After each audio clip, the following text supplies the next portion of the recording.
case against Swift. You are correct. How are you? I try not to complain. I'm alive, so I consider that a blessing. There we go. Alrighty, so as Mr. Kim, I believe, emailed you and letting you know about our meet and confer call today. So I was calling you. We're required by the code to meet and confer with you prior to filing the demur and our anti-slap motion. And so I wanted to talk to you about that. So as you know, we're basically going to be filing motions to dismiss your lawsuit because it's defective on a variety of grounds. So we're obligated to talk to you ahead of time before filing the motion in hopes that we can resolve the issues informally before getting the court involved. So that's the purpose of the call. But essentially, your lawsuit, as I indicated, your lawsuit's defective on a variety of grounds, and thus it really should be dismissed. So the purpose of the call is to see if you will, I guess, dismiss the lawsuit because it's not going to withstand the motions that we'll be filing in the next few weeks. So I can go through and we can talk about the reasons why the lawsuit can't stand. Okay, I'd be interested in hearing why. Okay, sure. So a couple of reasons, as I said. So the first is that all of your claims are barred by the statute of limitations. So as you know, there's statute of limitations, meaning that there are certain time periods that you have to file a lawsuit for various claims, and it's been basically too long. This lawsuit it's filed too late, basically. So, for example, your fraud claims, a lawsuit would need to be filed within 3 years of the alleged fraud, and it's been well over those 3 years since this is stemming from your employment with or the employment with Swift or the litigation which followed, which was back in 2012. So it's been more than 3 years. So those claims can't be asserted any longer. No, the last, excuse me, not to cut you off there, but the last date of that claim with McNeley versus Swift, that case, the Supreme Court signed off on that in 2013. So that would have been the last date of that case. Would have been in 2013. I just wanted to correct you on that.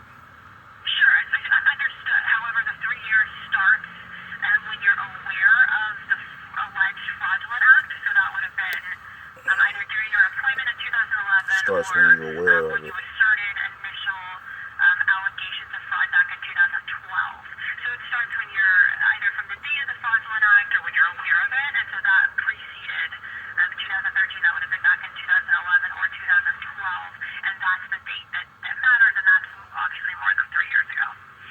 Well, my understanding of when I became aware of the fraud is when I was in the hearing with Judge Ruth Ann Kwan and Mr.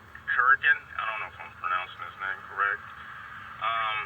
He stated to the judge that I had told the judge, I said, Your Honor, the document that he's referring to is a false document, the personal leave of absence. And sorry, and not to cut you off, and I understand, and I know that hearing was in August. It was either the ruling was in August of 2012, so the hearing was either in August or before August 2012. So I understand that that's the hearing, but that date is that's the date I'm talking about. That's more than 3 years ago. So that's why the claim is no longer valid. It's too old because it's been more than 3 years from that date. if you would let me finish what I was saying, and then you would understand more. Sure. Okay. Go ahead. Okay. In the case Hazel versus Hartford, I don't know if you're familiar with that case.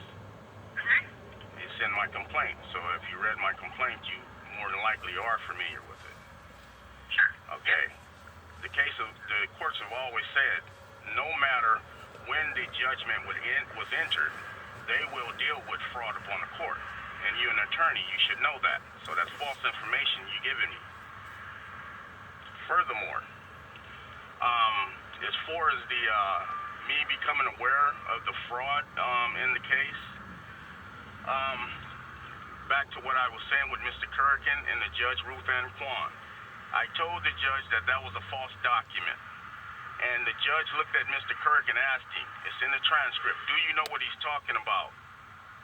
He looked at Miss Ruth Ann Kwan and told her that, I do, Your Honor, it's in your papers, referring to the personal leave of absence that was I was talking about to the judge.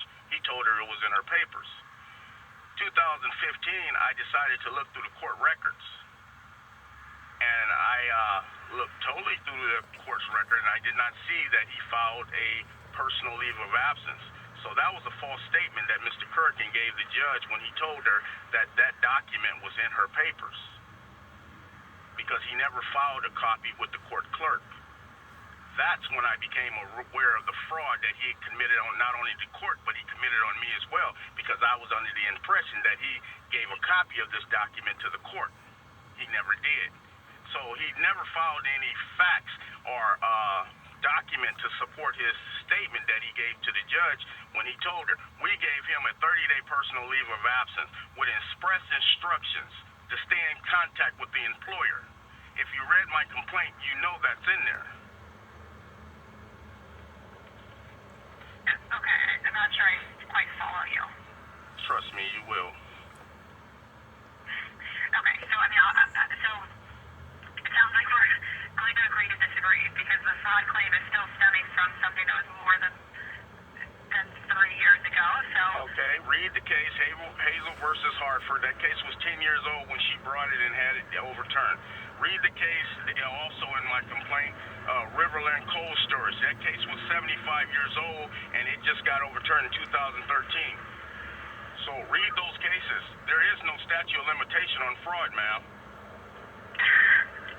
there absolutely is a statute of limitations on the fraud, and the law is very clear on that. Those cases are distinguishable and not applicable. And regardless of the statute of limitations on fraud, these are claims you've already raised and have been Those claims were not causes of actions in my complaint. That's why the courts ignored them or did not deal with them, because they were not causes of actions of my complaint at that time. These are total new causes of actions against the defendant and the attorney. These are all new causes of actions. Important. If you don't believe me, go look at the other complaint and compare the two of them. These are all new causes of actions. Yes, but they're the same issue, and so those are also barred because those issues have already been raised and considered and rejected by the court. So the court, I have not put a cause of action in there for fraud. You don't need the cause of action. It's the fact that you've just raised the issue is sufficient. But again, it seems like we're agreeing to disagree on this. Okay. So in addition to the fraud claims, your claims of discrimination and failure to accommodate are barred because it's been more than 1 year since you received the EOC right to sue letter in April of 2011. It's been more than 5 years, and the statute of limitations on those claims is 1 year, so that claim is barred. Okay, and like I said on that, we're bringing the new cause of action for fraud against the defendant Swift also, because the document that was created was a false document. And it has been ruled, and it obtained a decision, a false decision, or the decision was obtained fraudulently, by the way, on that document. That document has been enforced against me. In case you don't know, that document has been forced against me. Personal leave of absence for 30 days, which I never request, I never read, and I did not have any knowledge of at the time that that thing was fabricated. Furthermore, to this day, the defendants have failed to give me a copy of the personal leave of absence. They failed to file a copy with the court. I am requesting the courts to ask the defendants to produce a copy of that document. That document's been produced 3 times, and you've been advised of this. Excuse me, ma'am, when have it been produced? The document you claim is fraudulent. The personal leave of absence form has been produced on at least 3 occasions. Okay, it's been adduced to the unemployment office, which got my unemployment stopped and caused me to become homeless. Yes, it's been produced to them. It also been produced to the EEOC and order to cause them not to take any action, but it was a false document. In case you don't know, California law says you cannot produce a false document in any of California proceedings. Any of them. It's not a false document. I don't understand. You don't understand how it was a false document, ma'am, when it was written up and my information was placed on it, and I had no knowledge or consent of, I gave no knowledge or consent of that document to be written up on me. I never requested, neither my doctor never requested.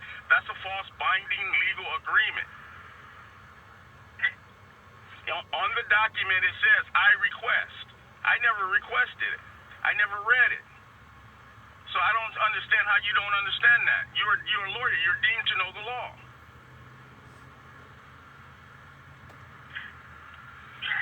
Okay. I mean, we've been arguing over this for years. So, regardless, that's a moot point. That's not what's at issue here. That is the issue here, ma'am. That's the sole purpose of all this. That is a serious. I understand your claim. That is a serious piece of material in this case. That is basically the only material in this case. This man stood up in front of the judge, Ruth Ann Kwan, and said, we gave him a 30-day personal leave of absence. Mr. Kurgan is a lawyer. He's familiar with the law of contracts. He know in order to put this thing on an employee, the employee has to request it. He know in order to put this document on an employee, the employee has to give knowledge and consent of this document. After all, it's his job that he's going to be giving up. You're taking away a man's employment, his livelihood. And therefore, you need his signature on that. So if he goes to court and say, look, these people took my employment away from me without cause, that's the first thing they're going to pull is that document. He signed this. He read it. He understood. That's what they told the unemployment office. They gave a document over there saying that he read it. He understood it. And it kind of turns out that in the hearing, that wasn't even my signature. Yeah, we understand that. It was never... Oh, so if you understand that, then you understand it's a false document. Okay, if I could finish. We never represented that it was your signature. In fact, it clearly states on there that you refused to sign it. No, ma'am. No, ma'am. It did not state that on there that I refused to sign anything. It did not state that on there. I refused to sign anything, ma'am. That document was written up after my doctor gave them a notice of a certificate. My doctor has been doing his job for over 30 years, and that certificate was the second request he gave them. The last I checked and investigated, Brandon R. O'Bray was not a doctor. He was a terminal vice president manager who has no power or authority to be writing up medical records. Okay, again, we're kind of off track here. We're not off track, ma'am. I'm totally on track. I'm very aware of... Mr. McNeley, if I could just